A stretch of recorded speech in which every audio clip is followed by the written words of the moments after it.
Excuse me, I'm thinking here. Welcome to the Shower Thoughts Podcast, episode 4. Woo! This is the birthday episode. That's right. I am officially 21 years old. Woo!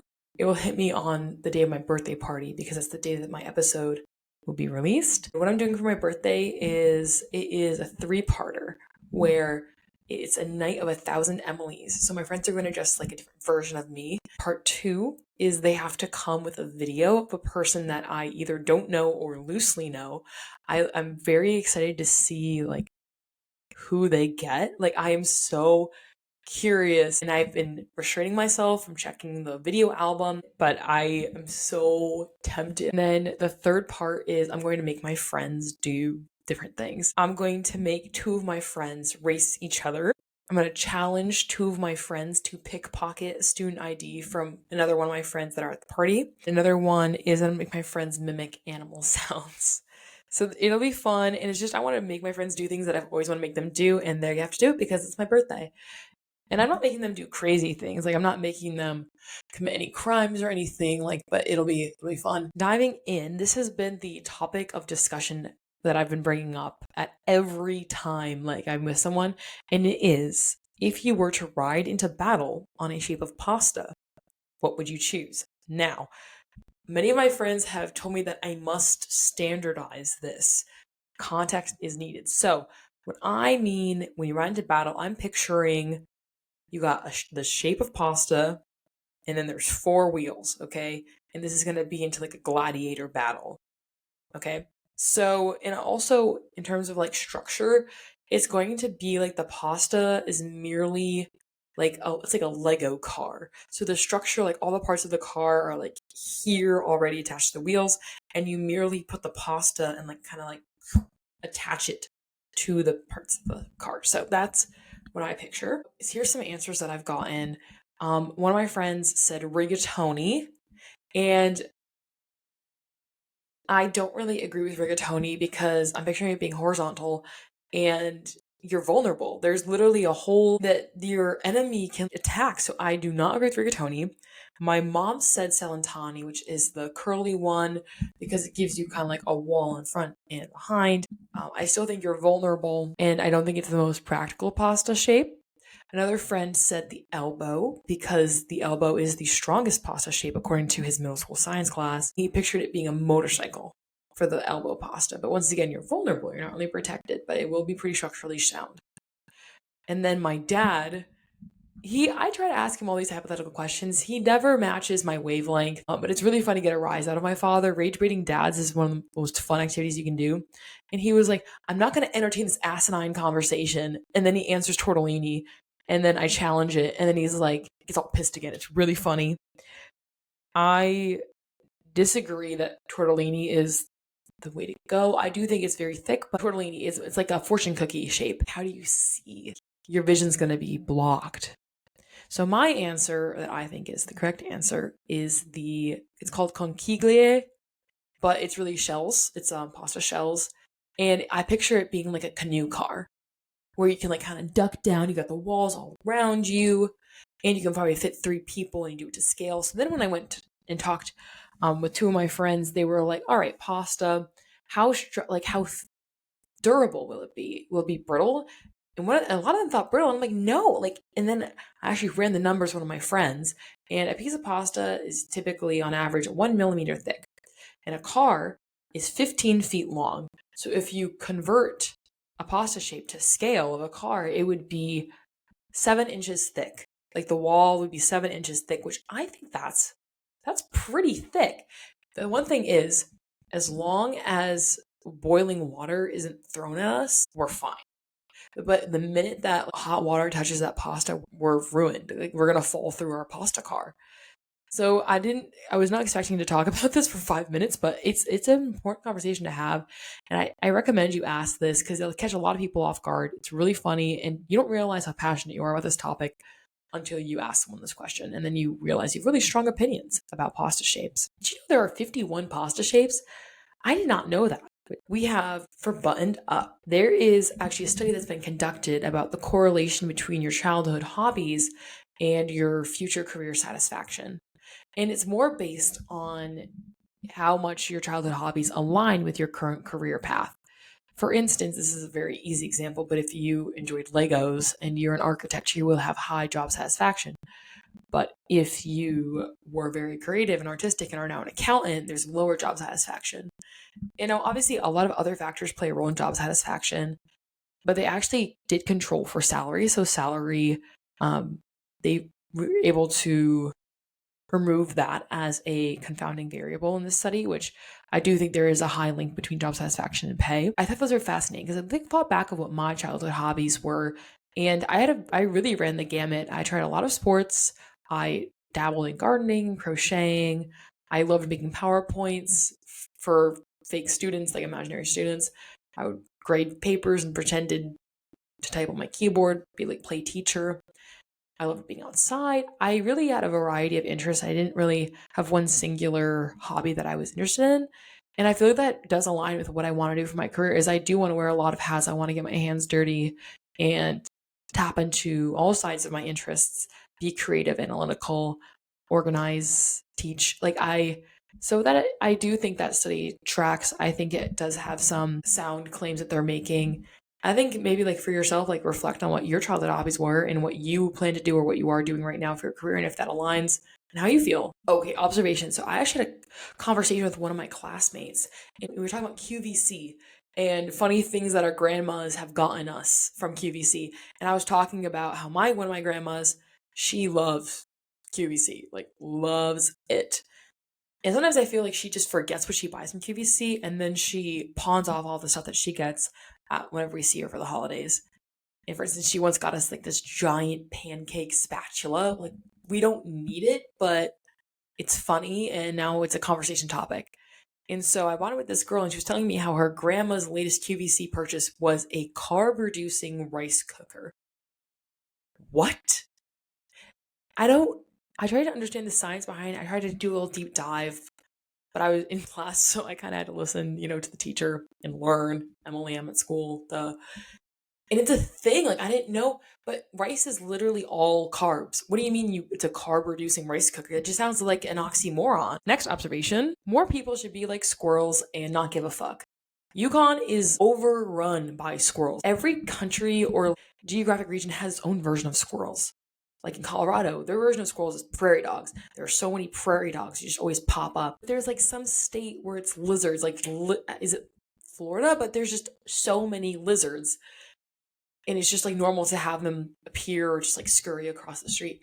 So I think, okay, so going back to what we were talking about is that people should be more like squirrels and not give a fuck. Squirrels will literally do whatever they want, whenever they want. They will zigzag their way right in front of a car, will bury acorns wherever they please. Now, I don't think that people should be careless and selfish, but I do think being more carefree and realizing it's just an acorn. Like, it is not that deep. Just being a little goofy and silly and laughing at themselves because they're a very goofy animal when you really think about it. So, yeah, people should be more like squirrels. The last category is men. I find them very fascinating and I like to make observations about them. Men love stats. They love crunching numbers. They love a nice little Excel sheet table to really analyze stuff. This goes even beyond sports stats, which don't even get me started. A lot of the sports loving men out there love looking at stats. They crunch those numbers for their fantasy sports leagues. They analyze it to argue why their favorite athlete is the best, all the above. But it transcends sports. You can also use it in video games or competitions or shows. For instance, when I was in Yukon Survivor, which if you watched the previous episode, you saw me wear one of the buffs from Yukon Survivor. 2 guys that were in Survivor had extensive Excel sheets just tracking all the competitors' performances and what they were doing. And then I believe stocks, and they love looking at that graph, which is watching the stock price go up and down, looking at the Dow, the S&P 500. They're just big numbers people. They love their statistics. They love their percentages and their Excel tables and all that. Just notice that. And I just feel like, I guess women's equivalent of stats is, what is a woman's equivalent of stats? Maybe like being loyal to watching their show every week when it gets released. Comment below what you think that is, because that's really It's kind of like how the Roman Empire trend was going around, where it's like, how often do you think the Roman Empire? What's the female equivalent of the Roman Empire? And I feel like the female equivalent of the Roman Empire is that lip sync battle episode with Zendaya and Tom Holland, because that does cross my mind. It just comes up more than like you think it would. So yeah, that would be my answer. But yeah, what is the women's equivalent of stats? The final section is a song that is living in my head rent free. I had some ponderances going on about this, and I'm sorry, I think I have to play multiple songs for you tonight. Don't get mad. And we're going to kick it off with a Tate McRae song.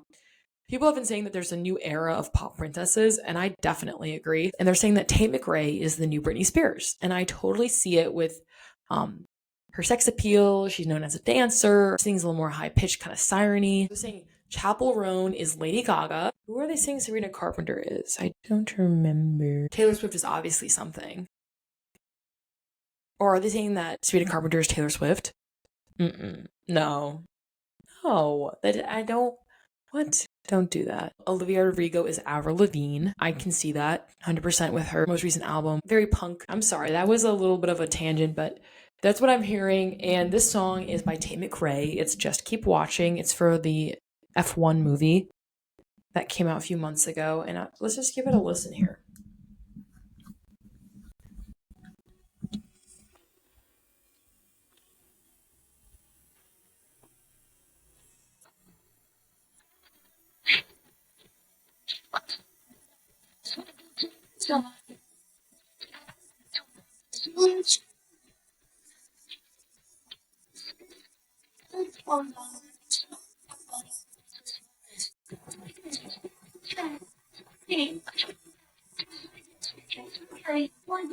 Just keep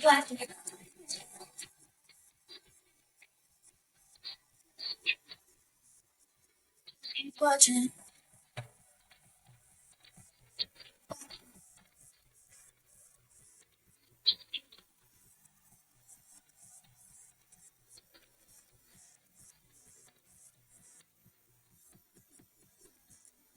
Keep watching.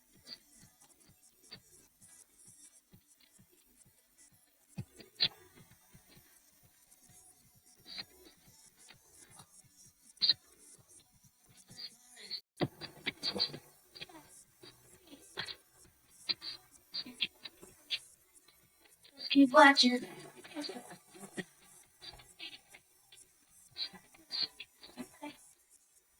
Keep watching.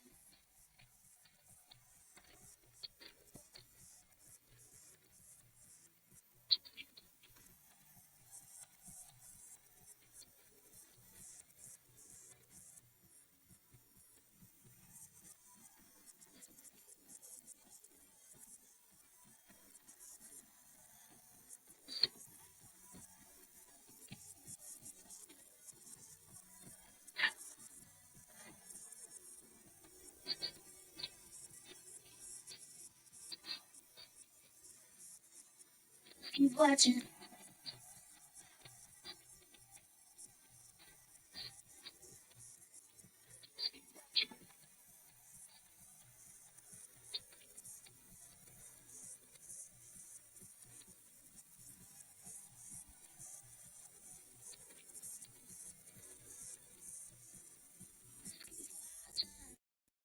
That song is so good. I know a dance fit dance to that song. Whenever I hear the song, I have to break out into it. It's just very, you feel like a baddie, you feel powerful. It boosts my confidence when I listen to it, and I enjoy it's very dancey. Next song is a new song by Brent Faiyaz, and it's called Have To, and I'll just play that for you next.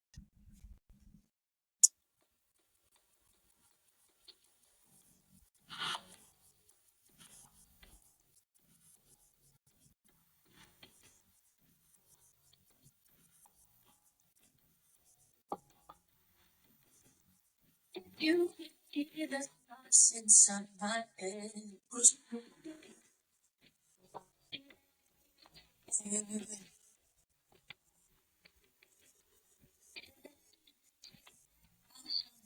Right then.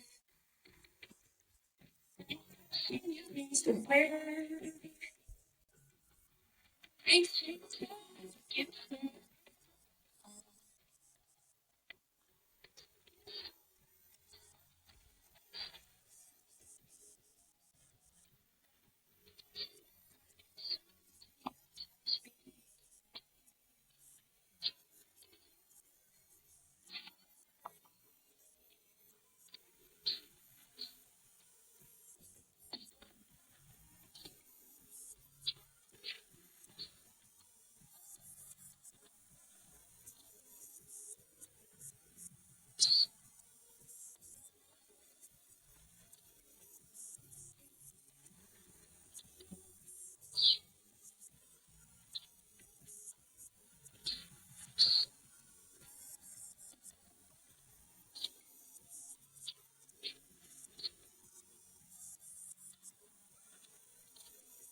that's that song. It was released on Halloween. I like his music. It's very smooth, very chill.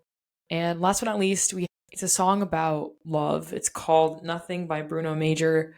It's just when you listen to it, you just like your heart kind of yearns. It's just like I want that. I want to have a nothing day where I'm just enamored by the person I'm in love with. Like that's what this song is about, and I'm gonna play that for you now. Tracksuit, some red wine, movie the two. We'll take off our phones and we'll turn off our shoes. We'll play Nintendo, though I always lose. 'Cause you watch the TV while I'm watching you. There's not many people, as they say, I don't mind losing you. But there's nothing like doing nothing.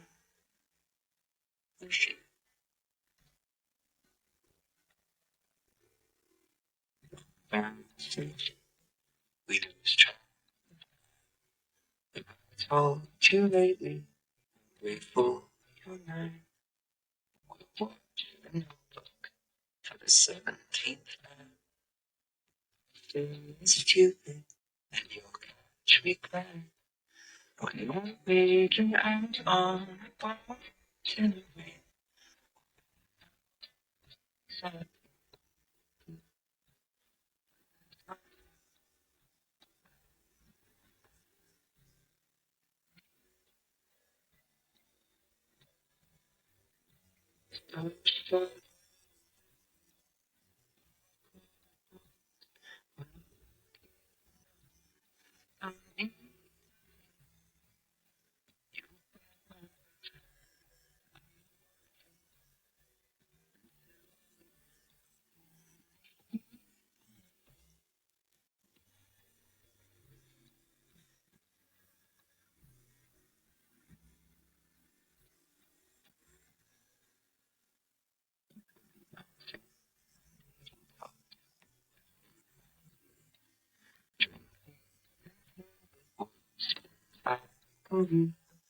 So now you're in the